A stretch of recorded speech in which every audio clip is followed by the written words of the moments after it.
Good morning student. Welcome to Gramothan online classes. Today we will study social science part civics chapter 2. आज जो है हम second chapter पढ़ेंगे. तो first क्यों नहीं, देखिए जियो के 2 चैप्टर्स और सिविक्स का फर्स्ट चैप्टर इन 3 की पीडीएफ जो है क्वेश्चन आंसर्स की वो आपके पास आ चुकी है. और आज हम फ्रेश चैप्टर स्टार्ट करेंगे. जब आप वापस स्कूल आएंगे उस दौरान मैं आपको वो तीनों चैप्टर जो है उसको समझाऊंगी. तो आज हम फ्रेश चैप्टर जो है वो समझने की कोशिश करते हैं. देखिए चैप्टर का टॉपिक क्या है, role of the government in the health. Health में गवर्नमेंट का क्या रोल है. पर उससे पहले हमारे लिए समझना जरूरी हो जाता है कि हेल्थ क्या है. What is the health. Health क्या है, अगर हम नॉर्मल लैंग्वेज में कहें तो health is ability of a person free from illness and injuries. मतलब एक पर्सन का अपनी जिंदगी में किसी भी तरीके की चोट या फिर बीमारी से दूर रहना हेल्थ है. नहीं, ऐसा नहीं है. अगर पर्सन को हेल्थ से इफेक्टेड एनवायरनमेंट भी नहीं मिलेगा तो भी वो पर्सन अनहेल्दी है. फॉर एग्जाम्पल के लिए अगर कोई पर्सन जो है वो एक ऐसे एरिया के अंदर एक ऐसे एनवायरनमेंट में रह रहा है जो प्रेशराइज्ड है, उसके लिए वहां रहना ठीक नहीं लग रहा है उसको, तो धीरे धीरे क्या होगा, उसकी मेंटलिटी उसकी हेल्थ पे इफेक्ट डालेगी. धीरे धीरे उसका हेल्थ डाउन होता चला जाएगा. या हम ये कहें कि हेल्थ से रिलेटेड जो भी पॉइंट्स है जैसे क्लीन ड्रिंकिंग वाटर या फिर कहें कि फूड जिसमें क्लोरीज है उसके अकॉर्डिंग अगर वो नहीं मिल पाती है तो धीरे धीरे उसकी हेल्थ जो है वो डाउन होती चली जाएगी. इट मीन्स हेल्थ का मतलब वो सब उन सब कारणों को भी हम साथ जोड़ेंगे जो हेल्थ से रिलेटेड है. Is that clear. नेक्स्ट देखिए क्या लिखा है. अब हम आते हैं हमारे टॉपिक पे कि role of the government in the health. देखिए गवर्नमेंट को कौन जो है वो चुनता है, हम इलेक्ट करते हैं, हम चुनते हैं. क्या हमारा काम इतना ही है. अब गवर्नमेंट की रिस्पॉन्सिबिलिटी कुछ भी नहीं है हमारे प्रति. नहीं, ऐसा नहीं है. जब गवर्नमेंट चुनते हैं इट मीन्स वो जो है हम लोगों के लिए उतना ही काम करेगी जितना हमारी चाह है. मतलब जितना हम चाहते हैं गवर्नमेंट को वो सब करना है. हमें वो सब इंफ्रास्ट्रक्चर जैसे कि रोड वगैरह की तैयार करवाना, हॉस्पिटल्स अवेलेबल करवाना, ड्रिंकिंग वाटर अवेलेबल करवाना, या जो वो पर्सन जो 2 टाइम का खाना नहीं मिल पाता है तो उसको उसके लिए उचित उसका प्रबंध करना. जैसे आप लोग जानते हैं आजकल कार्ड वगैरह बनते हैं, बीपीएल कार्ड बनते हैं, जिसके तहत क्या किया जाता है, जो गरीब परिवार है उसको बहुत कम दाम पे राशन दिया जाता है. तो इस तरीके से गवर्नमेंट के बहुत से काम. पर हमने यहाँ क्या लेना है, हेल्थ से रिलेटेड. मतलब अब एक हेल्दी पर्सन, एक हेल्थ के लिए, पर्सन की हेल्थ के लिए जो है वो गवर्नमेंट क्या काम करती है उसके बारे में हम लोग पढ़ते हैं. देखिए ये कहा जाता है कि इंडिया जो है एक पुअर कंट्री है. इट मीन्स इसके इंफ्रास्ट्रक्चर्स भी पुअर है. जो आधारभूत जरूरतें हैं यहाँ के लोगों की जो उनको पूरा करने की जिम्मेवारी है वो भी पुअर है. ये बात कही जाती है. हेल्थी रखने के लिए, अपनी कंट्री को हेल्दी रखने के लिए बहुत जरूरी है कि उस एरिया के अंदर अच्छा हॉस्पिटल हो, नर्सेज हो, डॉक्टर्स हो, एक्सपर्टर्स हो, और इसके अलावा ब्लड बैंक्स भी जरूरी है. इसी तरीके से वो सारी सुविधाएं जो डॉक्टर्स के पास आने जाने के लिए जरूरी है वो सारी सुविधाएं भी जरूरी है. किसके लिए, आम जनता के लिए. तो पर यह बात कही गई है कि इंडिया जो है एक पुअर कंट्री है और यहाँ पर इंफ्रास्ट्रक्चर्स भी पुअर है. तो चलो देखते हैं. हमारे पास जो एक डाटा है जो आप ही की बुक में से है उसी को मैं आपके यहाँ पढ़ा रही हूँ. देखो, और आपने उसको समझना है. फिर हम मुझे बताइएगा कि क्या ऐसा है.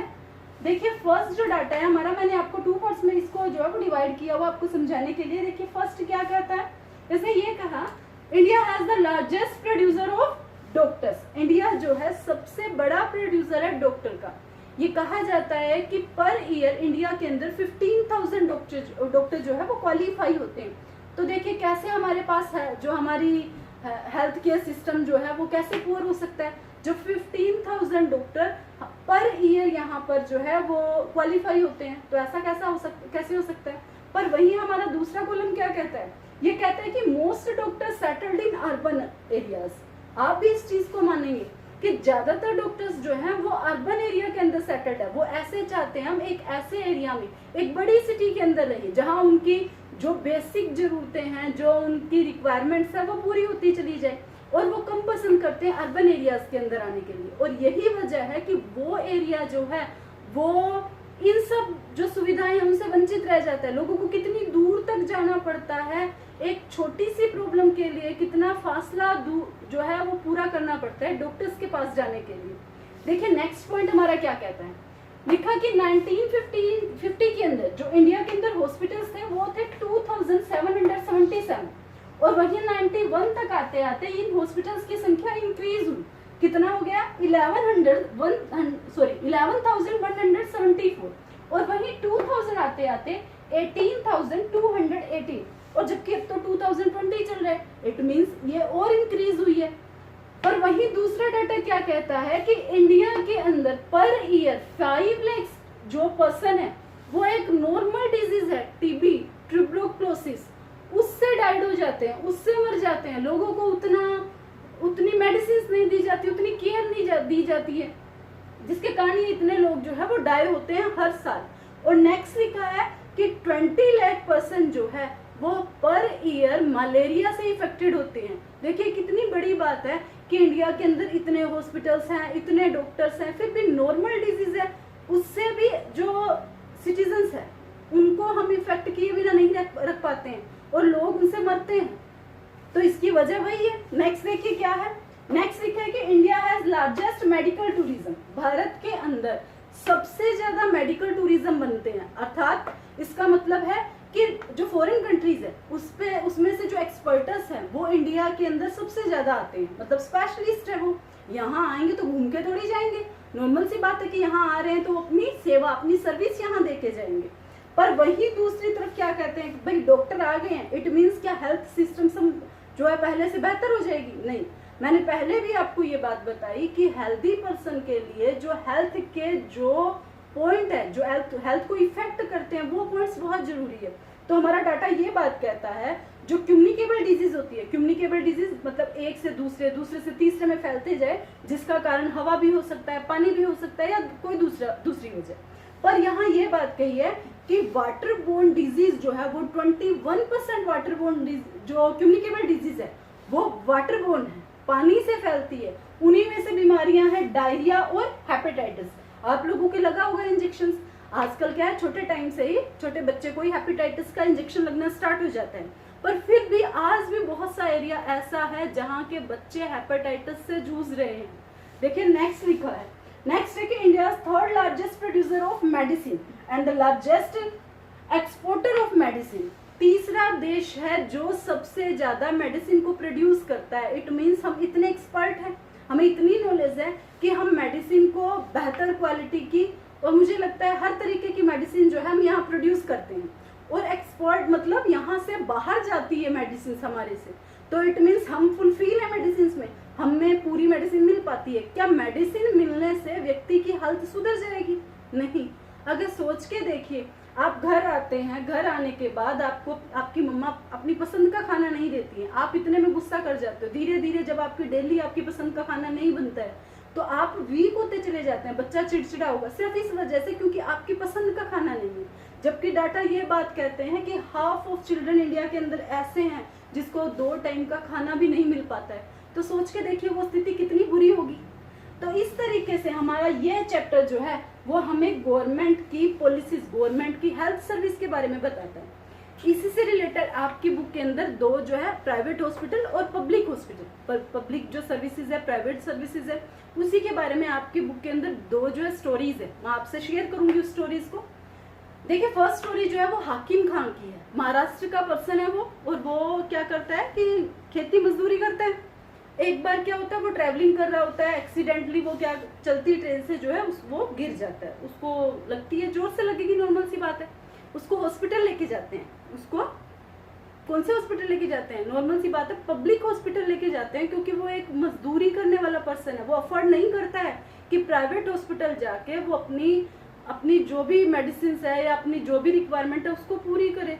इसीलिए उसको क्या लेके जाते हैं, गवर्नमेंट हॉस्पिटल लेके जाते हैं। जब उसको फर्स्ट हॉस्पिटल लेके जाते हैं तो ये कह के टाल दिया जाता है कि यहाँ पर बेड अवेलेबल नहीं है। उसको दूसरे हॉस्पिटल लेके जाते हैं, दूसरे हॉस्पिटल लेके जाते हैं तो वहाँ पे ये बात कही जाती है कि यहाँ तो आपसे रिलेटेड कोई एक्सपर्टर ही नहीं है, कोई डॉक्टर ही नहीं है।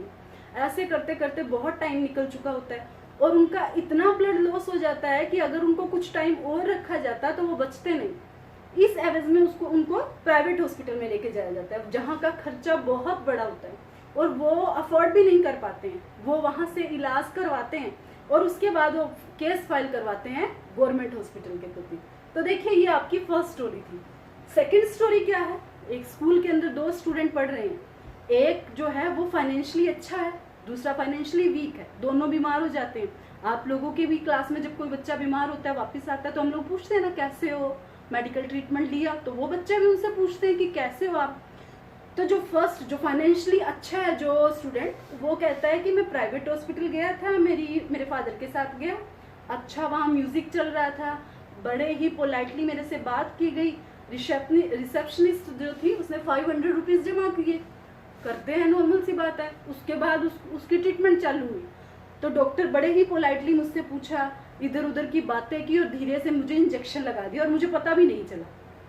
उसके बाद मुझे जो है वो मेरे जो भी मेडिसिन दी थी उसको डिस्क्राइब किया गया कि बेटा ये जो है ये येलो पिल्स है, ये ऑरेंज पिल्स है, ये ज़्यादा कड़वी नहीं है, XYZ। और इस तरीके से हम लोग जो है वो वापस आ गए। मेरी दवाइयाँ ज़्यादा थी, थोड़ी एक्सपेंसिव थी, पर मुझे पहले से राहत है। उसने अपनी फ्रेंड से ये बात कही। अब बात आती है सेकंड स्टूडेंट की जो फाइनेंशियली वीक है, जिसके फादर अफोर्ड नहीं करते हैं कि उसको प्राइवेट हॉस्पिटल ले जा सके और उसको पब्लिक हॉस्पिटल मतलब गवर्नमेंट हॉस्पिटल ले जाया जाता है। वो अपने फादर के साथ जाता है, नॉर्मल सी बात है, बच्चा बीमार है, बहुत देर नहीं खड़ा रह जाता उससे, क्यों में खड़ा होता है वो बच्चा, और बहुत देर नहीं खड़ा होता है तो अपने पापा के यहाँ जो ऐसे सहारा लेके बैठता है। उसके पापा उसको सहारा लेके बिठाते हैं, उसको पूछते हैं भाई अगर तुम्हें आज ठीक लग रहा है तो आज दिखा लेते हैं, नहीं तो पेशेंट्स जाता है हम कल लाते हैं। तो वो कहते हैं नहीं हम आज ही दिखाएंगे। अंदर लेके जाया जाता है। पूरा हॉस्पिटल जो है उसमें बहुत स्मेल थी, बहुत ज़्यादा सफोकेशन, बहुत ज़्यादा क्राउड, इतनी भीड़ थी। बड़ी मुश्किल से नंबर आता है, अच्छे से बात करती है, ठीक है, जो भी नर्सेज है डॉक्टर है, थोड़ी सी दवाई देती है। और नेक्स्ट डे उसने ये बात कही कि मैं पहले से बेटर फील कर रहा हूँ, मुझे दवाई भी कम दी गई थी और मेरी दवाई का रेट भी नहीं था। देखिए, तो अब आप दो लोगों की स्थिति से मुझे लगता है कि आप 7th के स्टूडेंट से आप समझ चुके होंगे कि एक प्राइवेट हॉस्पिटल, एक पब्लिक हॉस्पिटल, एक फाइनेंशियली वीक एक फैमिली और एक फाइनेंशियली मजबूत फैमिली, उसकी स्थिति आपको दिखाई गई है। ये दो जो आपके एग्जाम्पल्स थे वो बेस्ट एग्जाम्पल है आपको मेडिकल के बारे में समझने के, गवर्नमेंट हॉस्पिटल और पब्लिक हॉस्पिटल के समझने में। और इसी से रिलेटेड आपका जो है आगे का चैप्टर है पब्लिक हॉस्पिटल और government hospital, sorry public hospital और प्राइवेट हॉस्पिटल। उससे रिलेटेड हम कल पढ़ेंगे। आज तक जितना मैंने पढ़ाया है आप लोग खुद से स्टडी करेंगे, आप नहीं स्टडी करेंगे तो आपको समझ नहीं आएगा। किसी बड़े को अपने पास बिठाइए और प्रोनाउंस कीजिए, नए शब्द हैं आपको शब्दों का पता चलेगा। और आगे का जो चैप्टर है वो नेक्स्ट वीडियो में जो है मैं आपको डिस्क्राइब करूँगी। Thank you.